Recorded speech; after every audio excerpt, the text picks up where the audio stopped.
Welcome back to the FIFA World Cup Power Query project. In this lesson, we will build our first operational query, Q01 Match Rows. This query combines the tournament fixtures with user-entered scores and produces the foundation that every calculation in the tournament will rely on. This query receives data from two different tables. The first table contains the official match schedule and competing teams, home team ID and away team ID. The second table stores the scores entered by the user.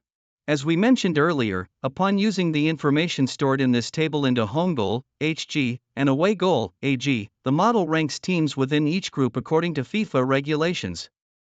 The ranking process applies a comprehensive sequence of tiebreakers, including points, PTS, goal difference, GD, goals for, GF, head-to-head points, head-to-head goal difference, head-to-head goals for, fair play score, home fair play and away fair play, and finally FIFA ranking when all other criteria remain equal. The fair play calculation follows FIFA's disciplinary point system, where only one deduction is applied per player per match, -1 point for a first yellow card, -3 points for an indirect red card resulting from a second yellow card, -4 points for a direct red card, and -5 points for a yellow card followed by a direct red card. The total disciplinary deductions for each team are then used as a ranking criterion. Now our goal is to merge both sources into one complete match table. The transformation follows a very straightforward process. We load the fixtures. We load the scores. We merge both tables using match ID. Finally, we calculate the match status, winner, and draw indicator. We begin by loading the official fixtures table.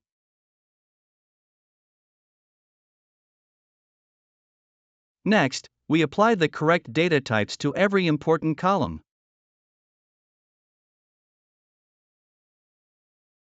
This guarantees consistency during later transformations. We now load the score input table containing goals and fair play values. Again, we standardize data types before joining both datasets. This is the heart of the query.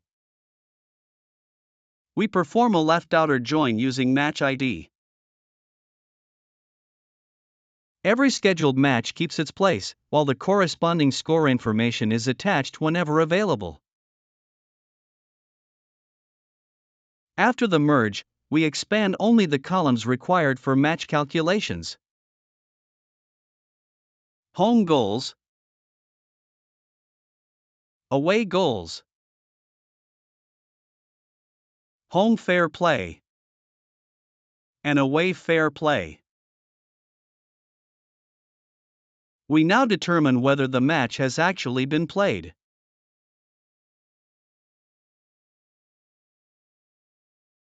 If both home and away goals are available, the played flag becomes true. Next, we compare both scores. The team with the higher score becomes the winner.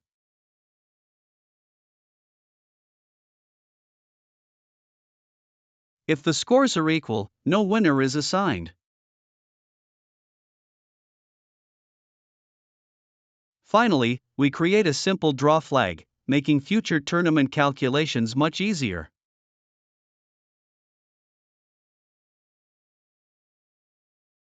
The final output is now a complete match dataset. Every match contains fixture information, user-entered scores, and automatically calculated match results. This table becomes the foundation for group standings, qualification rules, and knockout stages. And now, I will show the final code of query match rows as following. By the way, this is my very first experience on YouTube, and your support would mean the world to me. If you enjoyed this video, please give it a like, subscribe to the channel, and leave a comment to let me know what you'd like to learn next. In the next lesson, we transform every match into two team records, home and away, allowing us to calculate points, goals, and group standings throughout the tournament. Thank you for being part of the beginning of this journey. See you in the next video.